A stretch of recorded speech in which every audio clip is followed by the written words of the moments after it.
ये पेपर है पशुधन सहायक भर्ती परीक्षा 2022 का। 4 जून 2022 को ये पेपर राजस्थान कर्मचारी चयन बोर्ड ने आयोजित करवाया था। तो इस पेपर के इतिहास, कला और संस्कृति सेक्शन में स्टार्टिंग में जो सवाल पूछे गए हैं, तो पहला सवाल इसमें पूछा गया है, बेराट जो कि जयपुर के भी ही पास है, यहाँ पर एक भीम जी की डूंगरी है और उसकी तल से दो शिलालेख जो मिले हैं, जिसमें कि एक तो विराट शिलालेख और एक लघु शिलालेख। ये जो शिलालेख है, ये किसके हैं? इस प्रकार से ये जो सवाल आपसे पूछा गया है, तो ये शिलालेख अशोक से संबंधित है। अशोक कौन? तो मौर्य सम्राट अशोक। ठीक है। यहाँ पर अशोक का कौन सा शिलालेख मिला है? उस शिलालेख का क्या नाम है? बाबरू शिलालेख मिला है। और विराट के जो शिलालेख है, इनकी खोज सर्वप्रथम किसने की थी? तो इनकी खोज की थी 1837 में कैप्टन बर्ट के द्वारा। ये शिलालेख है वो खोजा गया था और उसके बाद में वर्तमान में ये कलकत्ता म्यूजियम में स्थापित किया गया है। बात करें विराट की, तो महाभारत काल में और प्राचीन काल में जैसे कि ऋग्वेद में बात करें, तो ऋग्वेद में कुल 16 जनपद बताए गए हैं। अंगुत्तर निकाय और ऋग्वेद में 16 जनपद बताए गए हैं और उनमें से कुछ जनपद राजस्थान में भी थे, जिसमें कि एक प्रमुख जनपद था जिसका नाम है मत्स्य जनपद। ठीक है। मत्स्य जनपद, मत्स्य जनपद की राजधानी हुआ करता था विराटनगर और इसी विराटनगर पे शासन करता था राजा विराट। और इसी राजा विराट के शासनकाल में महाभारत के जो प्रमुख पात्र है पांडव, और उन्हीं पांडवों को जब अज्ञातवास दिया गया था और अज्ञातवास की अंतिम जो समय था उनका, वो जो अंतिम समय है अज्ञातवास के समय का, वो इन्होंने यहाँ पर जयपुर के विराटनगर में ही बिताया था। तो जयपुर के विराटनगर से हमें महाभारत कालीन भी अवशेष मिलते हैं और अशोक मौर्य कालीन अवशेष भी हमें प्राप्त होते हैं। इससे संबंधित यह भी सवाल काफी बार पूछा जाता है कि विराट जो प्राचीन राजस्थान का ऐतिहासिक स्थल है, इसकी खोज किसने की? तो विराट की सर्वप्रथम खोज की थी दयाराम साहनी ने, D.R. साहनी। इसके बाद में के नील रत्न बनर्जी और कैलाश नाथ दीक्षित ने भी इनकी खोज की। तो ये तीन नाम आपको अच्छी से ध्यान में रखना है, काफी बार पूछा जाता है। दयाराम साहनी, कैलाश नाथ दीक्षित और नील रत्न बनर्जी ने विराट सभ्यता को खोजा था। और इस जो बाबरू शिलालेख है, इसकी खोज किसने की आपसे पूछे, तो वो कैप्टन बर्ट ने 1837 में अशोक का बाबरू शिलालेख है वो खोजा था। ठीक है। नेक्स्ट प्रश्न की ओर बढ़ेंगे। लूनी घाटी डीडवाना बूढ़ा पुष्कर के आसपास स्थित एक महत्वपूर्ण स्थल है। ठीक है। ये किस युग के हैं? तो वर्तमान की जो परीक्षाएं हैं, इसमें जो आपसे सवाल पूछे जा रहे हैं, ये इस प्रकार से युगों से संबंधित सवाल पूछे जा रहे हैं कि पर्टिकुलर सभ्यता है वो किस युग की है। ताम्र पाषाणिक काल की है, मध्य पाषाणिक काल की है, नव पाषाण युगीन है। तो ये सवाल इस प्रकार से आपको थोड़ा सा अच्छे से ढंग से तैयारी करके जाना होगा। तो देखिए, लूनी घाटी, इसके अलावा डीडवाना जो कि नागौर में है, बूढ़ा पुष्कर ये कहाँ है? अजमेर में है। तो ये भी आप ध्यान में रखिए कि राजस्थान का पुरातात्विक स्थल बूढ़ा पुष्कर कहाँ है। सीधा सा सवाल पूछ ले तो बूढ़ा पुष्कर आपका अजमेर में है। ठीक है। यहाँ पर जो अवशेष मिले हैं, महत्वपूर्ण स्थल मिले हैं, तो ये मध्य पाषाणिक युग का है। मध्य पाषाण यानी कि मिडल पेलियोलिथिक एज। इसके अलावा राजस्थान का जो बागोर है, बागोर, यहाँ पर पशुपालन के प्राचीनतम साक्ष्य मिले हैं, ये भी आपका मध्य पाषाण कालीन है। ठीक है। तो ये तो आपके मिडल पेलियोलिथिक एज के हैं, मध्य पूरा पाषाण के हैं। ठीक है। इसके अलावा काफी बार पूछा जाता है कि बूढ़ा पुष्कर, जायल, होकरा इत्यादि जो क्षेत्र है, ये आपके ताम्र पाषाणिक युग के भी है। ताम्र पाषाण काल। अगर बात करें कालीबंगा की, आहड़ की और जयपुर के विराट की, बूढ़ा पुष्कर की, जायल की, तो ये सारे की सारी मोस्टली आपके ताम्र पाषाणिक स्थल के अंतर्गत भी आते हैं। ठीक है। तो ये चीजें आपको ध्यान में रखनी है। तो यहाँ पर आ जाएगा मिडिल पेलियोलिथिक एज, मध्य पूरा पाषाण काल। नेक्स्ट है, कौन सिसोदिया वंश के पूर्वज बने थे?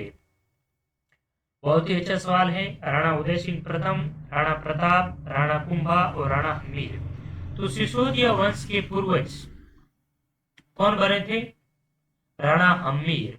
अगर मेवाड़ के राजवंश की बात करें तो मेवाड़ राजवंश के अगर गुहिल वंश है तो गुहिल वंश के वास्तविक संस्थापक माने जाते हैं बप्पा रावल कालभोज। ठीक है। और बप्पा रावल के बाद में ये जो रावल की शाखा है ये आपकी 1303 में खत्म हो जाती है। रावल रत्न सिंह जो कि अलाउद्दीन खिलजी के साथ में युद्ध करते हुए वीरगति को प्राप्त हो जाते हैं।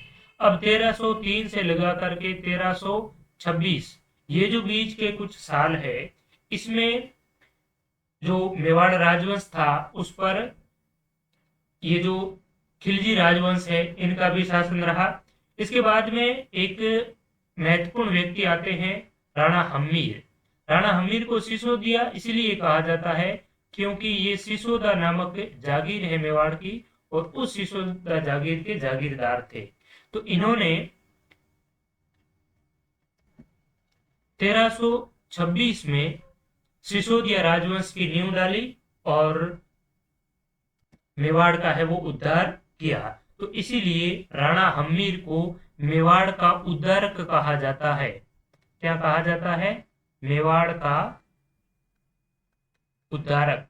महत्वपूर्ण है। मेवाड़ का उद्धारक किसे कहा जाता है? राणा हमीर को। इसके अलावा जो आपकी कीर्ति स्तंभ की प्रशस्ति है इसमें राणा हमीर को विषम घाटी पंचानन कहा है। विषम घाटी पंचानन। तो हमीर से संबंधित 2-3 ही सवाल आपसे पूछे जा सकते हैं। तो आपसे ये सवाल पूछा जाए कि मेवाड़ का उद्धारक किस शासक को कहा जाता है तो राणा हमीर को। हमीर ने सिसोदिया राजवंश की स्थापना कब की? 1326 में। इसके अलावा राजस्थान के या मेवाड़ के किस शासक को विषम घाटी पंचानन कहा जाता है तो राणा हमीर को। विषम घाटी पंचानन किस में कहा गया, किसने कहा? तो ये कहा था कीर्ति स्तंभ प्रशस्ति। ठीक है। कीर्ति स्तंभ जो प्रशस्ति है इसमें राणा हमीर को विषम घाटी पंचानन की संज्ञा है वो दी गई है। तो ये इतने आपको फैक्ट्स महत्वपूर्ण जो याद रखना है और बहुत बार ये चीजें पूछ भी गई है। इसके अलावा एक बात और, ये जो विषम घाटी पंचानन जो शब्द है इसका अर्थ क्या होता है आपसे कभी पूछ भी लिया जाए तो विषम घाटी पंचानन का अर्थ है विषम घाटी यानी कि विकट स्थिति में, विकट आक्रमणों में भी सिंह के समान जो डटकर खड़ा रहता है उसे कहते हैं विकट विषम घाटी पंचानन यानी कि विकट आक्रमणों में सिंह के समान। ठीक है। नेक्स्ट है दिवेर की लड़ाई किसके मध्य लड़ी गई? तो दिवेर की लड़ाई को कर्नल जेम्स टोड ने एक उपमा दी थी, बहुत ही महत्वपूर्ण है, काफी बार पूछा भी जाता है। तो वो भी हम डिस्कस करेंगे क्या कहा था कर्नल जेम्स टोड ने। तो देखिए दिवेर की लड़ाई किसके बीच में लड़ी गई? तो राणा प्रताप और अकबर के मध्य दिवेर की लड़ाई लड़ी गई थी। कब लड़ी गई थी? तो राणा प्रताप और अकबर के सेनापति मान सिंह है इसके मध्य एक तो हल्दी घाटी का युद्ध लड़ा गया था जो 18 जून 1576 को, और 1582 को आपकी दिवेर की लड़ाई है वो लड़ी गई थी। ठीक है। तो दिवेर की लड़ाई कब लड़ी गई? 1582 में। दिवेर की लड़ाई के संबंध में कर्नल जेम्स टोड ने इसे मेवाड़ का मैराथन कहा था। तो कर्नल जेम्स टोड ने किस युद्ध को मेवाड़ का मैराथन कहा था? दिवेर के युद्ध को। और मेवाड़ की थर्मोपल्ली किसने किस युद्ध को कहा? तो हल्दी घाटी का जो युद्ध है इसे मेवाड़ की थर्मोपल्ली कहा था। किसने? कर्नल जेम्स टोड ने। नेक्स्ट प्रश्न है Ghushmeshwar temple situated at Shivad village. Ghushmeshwar जो मंदिर है ये सवाई माधोपुर के शिवाड़ गांव में स्थित है। तो ये शिव जी का कौन सा ज्योतिर्लिंग है? तो भगवान शिव के 12 ज्योतिर्लिंग है और उसमें से 12वां जो ज्योतिर्लिंग है वो राजस्थान के सवाई माधोपुर जिले के शिवाड़ गांव में घुश्मेश्वर महादेव मंदिर के रूप में स्थापित है। तो ये है 12वां ज्योतिर्लिंग। ये सवाल पहले भी राजस्थान कर्मचारी चयन बोर्ड ने 1-2 बार पूछा गया था और अब ये और रिपीट किया है। तो सवाई माधोपुर, ये सवाल इस प्रकार से भी काफी बार पूछा गया है कि घुश्मेश्वर मंदिर कहाँ पर स्थित है? तो ये शिवाड़ में। या इस प्रकार से पूछ लिया जाए कि सवाई माधोपुर में स्थित शिवाड़ जो मंदिर है, शिवाड़ गांव में स्थित मंदिर है, ये किसको समर्पित है? भगवान विष्णु को, शिव को, ब्रह्मा को। तो इस प्रकार से पूछा जाए तो भी आपको ध्यान में रखना है भगवान शिव को समर्पित है और भगवान शिव जी का ये 12वां ज्योतिर्लिंग है। ठीक है। नेक्स्ट, बूंदी के तारागढ़ किले का निर्माण किसके द्वारा करवाया गया था? तो बूंदी के तारागढ़ दुर्ग का निर्माण राव राजा बेर सिंह ने करवाया था। इसे वर्सिंग भी कहते हैं। ठीक है। तो राजस्थान में तारागढ़ के नाम से कितने दुर्ग है? 2 दुर्ग है। एक तो तारागढ़ नाम है अजमेर में। ठीक है। अजमेर का जो तारागढ़ दुर्ग है, इसका निर्माण किसने करवाया? आपसे पूछ लिया जाए तो इसका निर्माण करवाया था अजमेर के शासक अजयराज, जिसे अजमेर के चौहान राजवंश का संस्थापक भी माना जाता है। 1113 में इस दुर्ग का अजमेर वाड़े का निर्माण अजयराज ने करवाया था। नेक्स्ट है, लोक देवता गोगा जी की समाधि गोगामेडी राजस्थान के किस जिले में स्थित है?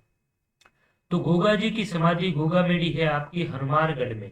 ठीक है। गोगामेडी हनुमानगढ़। गोगा जी से संबंधित महत्वपूर्ण स्थान आप ध्यान में रखिए। एक ये जो गोगामेडी है, अच्छा, इससे संबंधित एक बार ये भी सवाल पूछा गया था कि गोगा जी से संबंधित कौन से स्थान को शीर्ष मेडी कहा जाता है? तो देखिए, शीर्ष मेडी, एक तो है शीर्ष मेडी, एक है धुरमेडी और एक है गोगामेडी। तो आपकी जो धुरमेडी है और गोगामेडी है, ये एक ही चीज है। ठीक है। तो धुरमेडी और गोगामेडी, जहां पर गोगा जी की समाधि स्थल है उसे तो धुरमेडी या गोगामेडी कहते हैं। और जहां गोगा जी का जन्म हुआ था, जन्म कहाँ हुआ था? तो चूरू जिले के ददरेवा नामक गांव में। तो चूरू के ददरेवा में गोगा जी का जन्म हुआ था, उसे कहते हैं शीर्ष मेडी। और जहां समाधि है, समाधि स्थल है, उसे कहते हैं धुरमेडी। ये चीज ध्यान में रखिए। इसके अलावा गोगा जी को सर्पों का देवता कहा जाता है, ये तो आप सभी को पता है। और दशरथ शर्मा ने कहा था कि गोगा जी ने महमूद गजनवी के साथ में है वो युद्ध किया। तो राजस्थान के ऐसे लोक देवता जिन्होंने महमूद गजनवी के साथ में युद्ध किया, उसका नाम है गोगा जी। और गोगा जी को जाहर पीर के नाम से भी पूजा जाता है। मुस्लिम लोग भी पूजते हैं और हिंदू भी गोगा जी को पूजते हैं। इसके अलावा गोगा जी की एक ओल्डी है जो कि आपके जालोर के सांचौर जिले में स्थित है, ये भी आप ध्यान में रख सकते हैं। एक बार पुलिस कांस्टेबल में ये सवाल पूछा गया था। तो यहाँ पर देखिए, डी आपका राइट आंसर हो जाएगा। गोगा जी की समाधि है वो हनुमानगढ़ में। और गोगा जी का जो मेला है वो गोगा नवमी को लगता है। गोगा नवमी कब आती है? तो भाद्रपद कृष्ण पक्ष नवमी, भाद्रपद कृष्ण नवमी को गोगा नवमी आती है। और इसी गोगा नवमी के दिन आपका इस गोगामेडी हनुमानगढ़ में गोगा जी का है वो मुख्य मेला लगता है। ठीक है। नेक्स्ट है, झालावाड़ शैली की राजपूत पेंटिंग किस राजपूत स्कूल का हिस्सा है? तो ये अत्यंत महत्वपूर्ण सवाल है और इसमें मैं आपको सारी चीजें डिटेल में बताऊंगा। वैसे सभी सवाल हम डिटेल में देख रहे हैं। तो झालावाड़ शैली कभी पूछ लिया जाता है देवगढ़ शैली किसकी उपशैली है, कभी पूछ लिया जाता है सावर और शाहपुरा किसकी उपशैली है, कभी पूछ लिया जाता है किशनगढ़ किसकी उपशैली है। तो राजस्थान की जो पेंटिंग स्कूल्स हैं वो मेनली 4 पेंटिंग स्कूल है, जिसमें कि एक तो मेवाड़ स्कूल, मारवाड़, हाड़ौती और ढूंढाड़। और बाकी जो बची है वो इनकी ब्रांचेज है, इनकी शाखाएं हैं। ठीक है। अब बात करें झालावाड़ शैली की, तो झालावाड़ शैली है ये आपकी हाड़ौती पेंटिंग स्कूल की उपशैली है। ठीक है। अब ये तो आप सभी को पता है जो झालावाड़ है ये हाड़ौती में ही आएगा। लेकिन अगर आपसे पूछ लिया जाए कि देवगढ़ किसकी है, घाणेराव किसका है, जूनिया ये किसकी है, किशनगढ़ किसकी है, तो फिर आपको दिक्कत है वो हो सकती है। इसीलिए ये जो सिंपल सवाल है इसके बहाने हम और भी चीजों को देखने का प्रयास करेंगे ताकि आपका कॉन्सेप्ट बहुत ही अच्छी तरीके से क्लियर हो। दूसरा सवाल अगर पूछा जाए तो वो भी आप मात नहीं खाए। तो हाड़ौती की उपशैलियां कौन कौन सी है? तो हाड़ौती की एक तो कोटा जो कि शिकार के लिए प्रसिद्ध है, रानियों और नारियों को शिकार करते हुए दर्शाया गया है। एक बूंदी जो कि आपकी पशु पक्षियों के लिए प्रसिद्ध है। और एक झालावाड़। तो कोटा, बूंदी और झालावाड़ ये हाड़ौती चित्रकला शैली की उपशैली है। अब बात करते हैं ढूंढाड़ की। तो ढूंढाड़ जो कि आपकी जयपुर में है, ढूंढाड़ की उपशैली कौन सी है? एक तो आपकी आमेर की चित्रकला शैली, इसके अलावा जयपुर,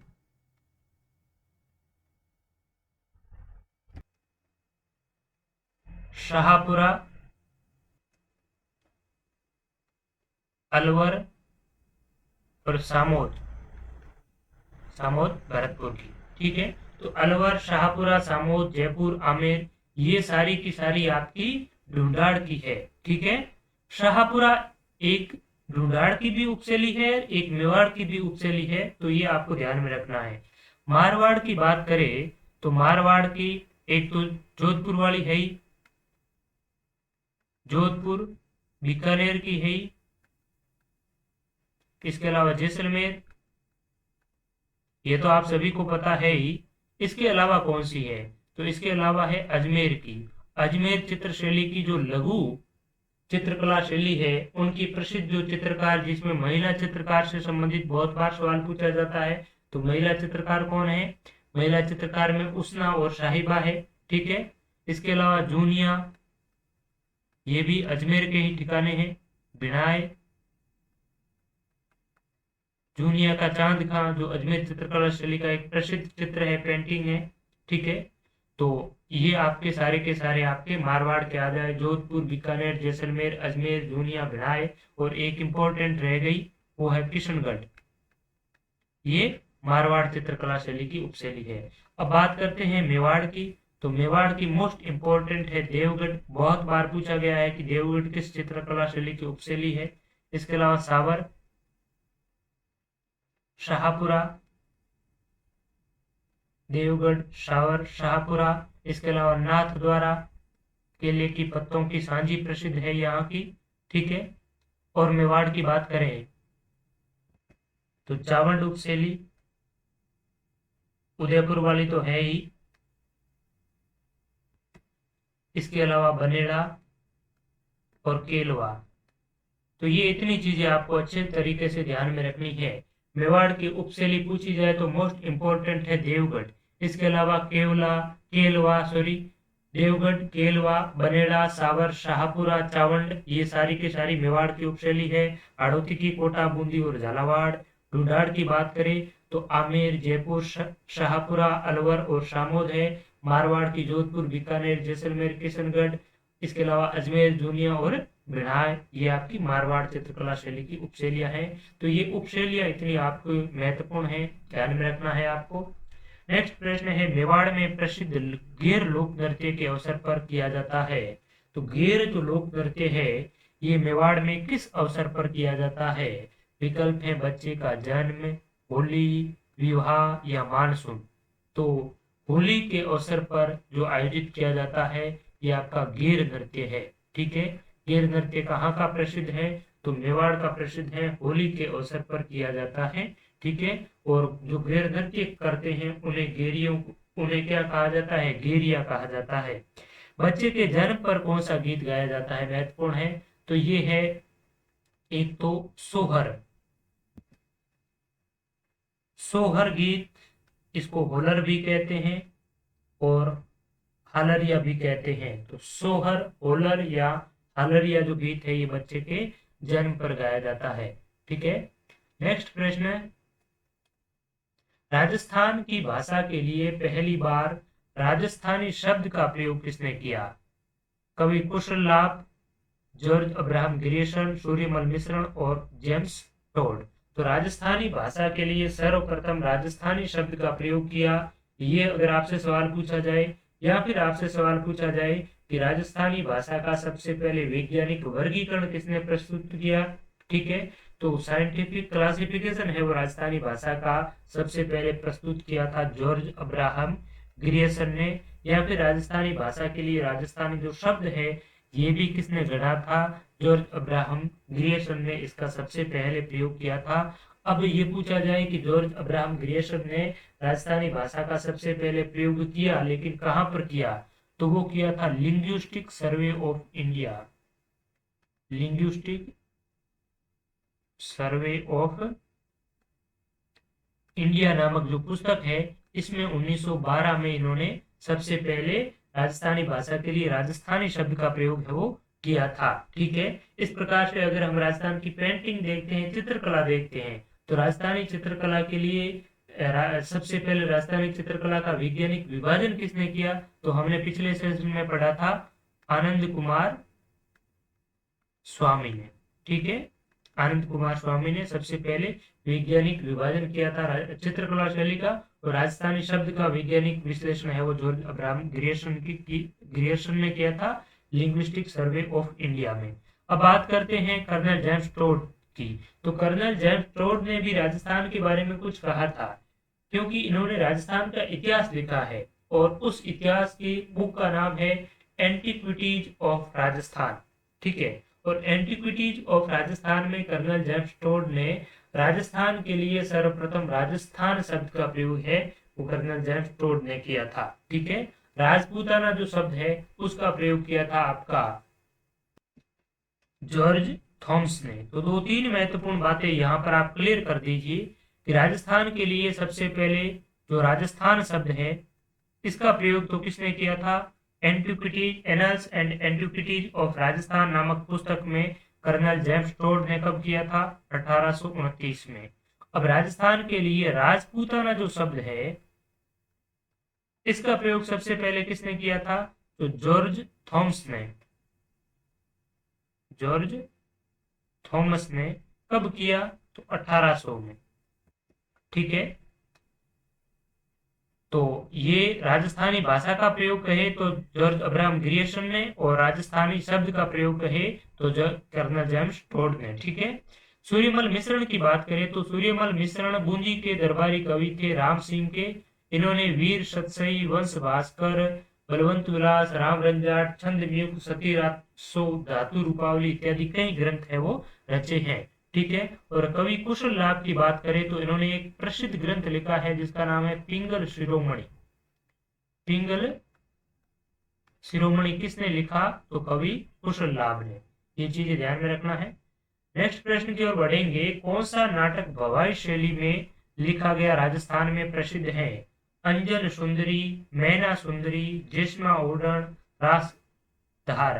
तो जिस्मा ओडन जो नाटक है ये भवाई शैली में लिखा गया बहुत ही प्रसिद्ध नाटक है, और इससे संबंधित बहुत ही बार सवाल आपसे पूछे गए हैं राजस्थान कर्मचारी चयन बोर्ड ने। ठीक है, तो भवाई नाट्य से संबंधित आपको कुछ चीजें ध्यान में रखनी है। एक तो है भवाई नाट्य शैली पर लिखा गया जो प्रसिद्ध नाटक है इसका नाम है जिस्मा ओडन।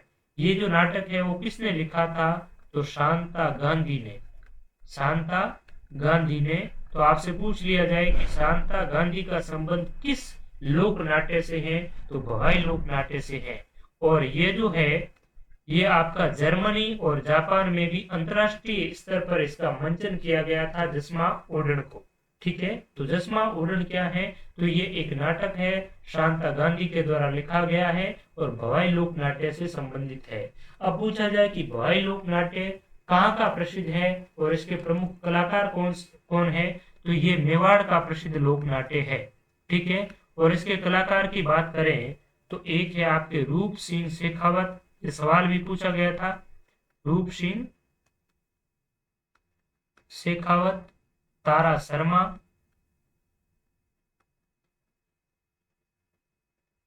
दयाराम, और एक है आपका कृष्णा चंगाणी व्यास और शांगीलाल सागड़िया। ये रूप सिंह शेखावत, तारा शर्मा, दयाराम, कृष्णा चंगाणी व्यास और जो आपका सांगीलाल सागड़िया है ये प्रसिद्ध भवाई नाट्य के प्रमुख कलाकार हैं। तो ये भी आपको ध्यान में रखना है। रणकपुर जैन मंदिर जो कि पाली में स्थित है किस तीर्थंकर को समर्पित है? तो ये भगवान ऋषभ देव को समर्पित है। रणकपुर जैन मंदिर कहाँ पर है? पाली में है। इसे खंभों का अजायब घर कहते हैं। खंभों का क्या कहते हैं? अजायब घर, मिनरल्स म्यूजियम ऑफ पिलर्स। ठीक है, ये रणकपुर का जो जैन मंदिर है इस पे इतने खंभे लगे हुए हैं और जो प्रत्येक जो खंबे हैं 1444 खंबे हैं, और प्रत्येक जो खंबे हैं उनका अपना यूनिक अलंकरण है, इसलिए इसे खंभों का अजायब घर कहा जाता है। और चतुर्मुख जिन प्रसाद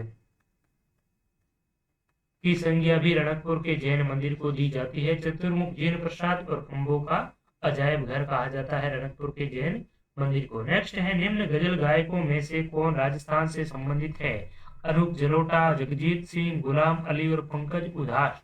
तो जगजीत सिंह राजस्थान के प्रसिद्ध गजल गायक हैं, जो कि भारतीय राष्ट्रीय स्तर पर और अंतर्राष्ट्रीय स्तर पर प्रस्तुति दे चुके हैं। कई फिल्मों में भी इन्होंने गाना गाया है, डिवोशनल गाना भी गाते हैं, फोल्क म्यूजिक भी गाते हैं। ठीक है, तो जगजीत सिंह का संबंध राजस्थान के किस जिले से है, अब की बार आपसे पूछ लिया जाए तो ये है आपके श्री गंगानगर के, गंगानगर के जगजीत सिंह है।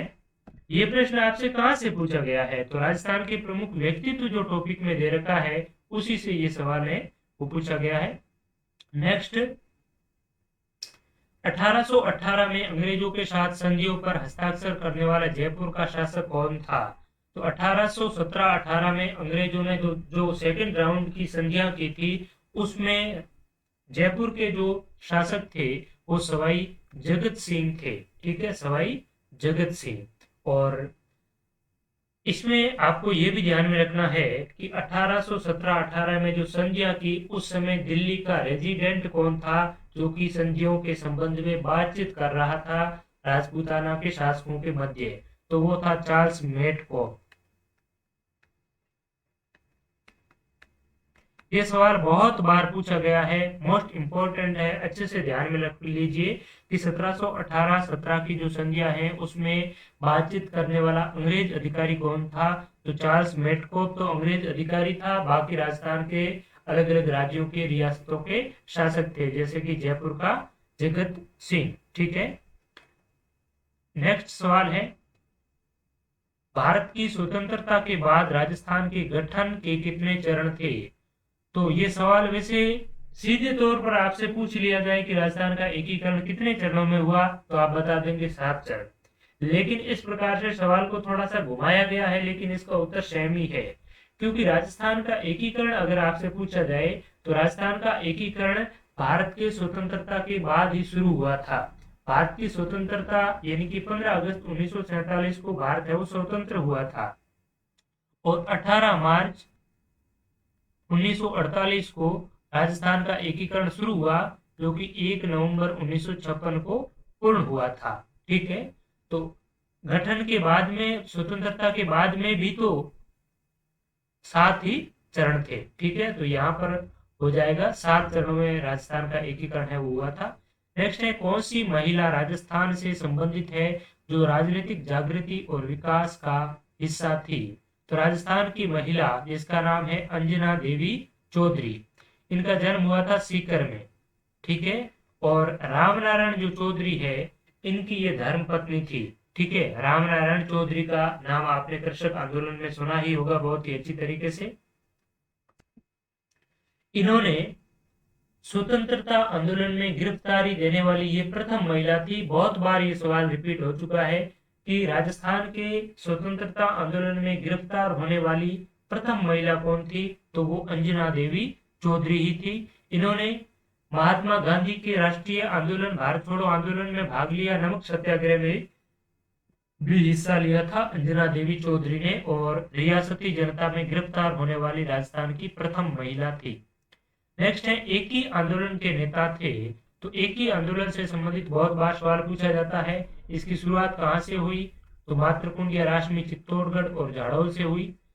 कब हुई? 1921 में। ठीक है, और इसके नेता कौन थे? मोतीलाल तेजावत, जिन्हें भिलो का भाव जी और एक ही आंदोलन का जनक कहा जाता है। ठीक है, और आदिवासियों का मसीहा भी मोतीलाल तेजावत जी को ही कहा जाता है। इन्होंने मेवाड़ महाराणा फतेह सिंह के संबंध में एक 21 सूत्री मांग पत्र रखा था, जिसे मेवाड़ पुकार कहा जाता है।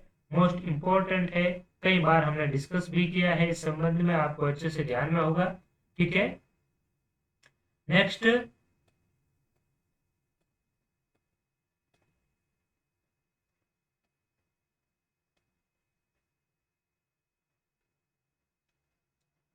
अपने बहुआयामी रूपों जैसे ऊंट की खाल पर मीनाकारी, स्वर्ण मीनाकारी, महलों और हवेलियों में चित्रों के लिए विश्व प्रसिद्ध है। बीकानेर, जोधपुर, गंगानगर और उदयपुर, तो आप सभी को पता है उस्ताकारी है, ऊंट के खाल पर जो मीनाकारी है उसको कहते हैं उस्ता कला। और ये कहाँ की प्रसिद्ध है? बीकानेर की। इसके प्रसिद्ध चित्रकार कौन है, यानी कि कलाकार कौन है? तो वो है हिस्सामुद्दीन उस्ता। कभी कभी पीछे उस्ता भी ना लगा दिया जाए और पूछा जाए कि उस्ता कला के प्रमुख कलाकार हैं, तो केवल हुस्सामुद्दीन आए तो भी आपको उस्ता कला का ही करना है। ठीक है, उस्ता कला। और एक है बीकानेर की मथेरण कला। ये बीकानेर की प्रसिद्ध आपकी दो हस्तकलाएं हैं, उस्ता कला और मथेरण कला। और जो आपके अली राजा है, हसन है, इत्यादि जो कलाकार है, ये राय सिंह के शासनकाल में मैंने आपको पहले भी बताया कि राय सिंह जब अकबर के दरबार में उपस्थिति दे रहे थे और उस समय उन्होंने अकबर के दरबार में जो विभिन्न कलाकारी करते हुए उस्ता कला के कलाकारों को देखा, तो वो भी पकड़ करके या बीकानेर ले आए और बाद में इन लोगों ने उस्ता कला और मथेरण कला को है वो आगे काफी इसका विकास है वो किया था। ठीक है, तो मथेरण कला है ये जैन समुदाय की है। ठीक है, मथेरण कला। और उस्ता कला है ये इस्लामुद्दीन उस्ता, जो कि मुस्लिम समुदाय इस कला को प्रमुखता से आगे बढ़ाते जा रहे हैं। ठीक है, और अंतिम सवाल आज के इस पेपर का, भरथरी मेला राजस्थान के किस जिले में लगता है? तो भरथरी का मेला है ये आपका अलवर में आयोजित होता है। भरथरी कौन थे? तो भरथरी अलवर के शासक थे और उसके बाद में इन्होंने अपने राज्य को त्याग करके सन्यासी है वो बन गए थे। ठीक है, तो भरथरी का जो मंदिर है उस मंदिर का नया जो स्वरूप दिया था वो किसने दिया? तो अलवर के शासक जो जय सिंह थे। ठीक है, नीमूचरण हत्याकांड के समय यही शासक थे अलवर के।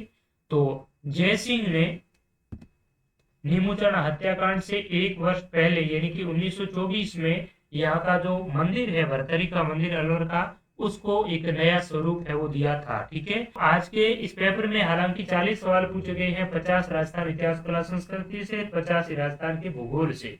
तो राजस्थान के भूगोल से जो सवाल पूछे गए हैं उनका डिस्कस हम नेक्स्ट वीडियो में करेंगे। इस वीडियो में बस इतना ही।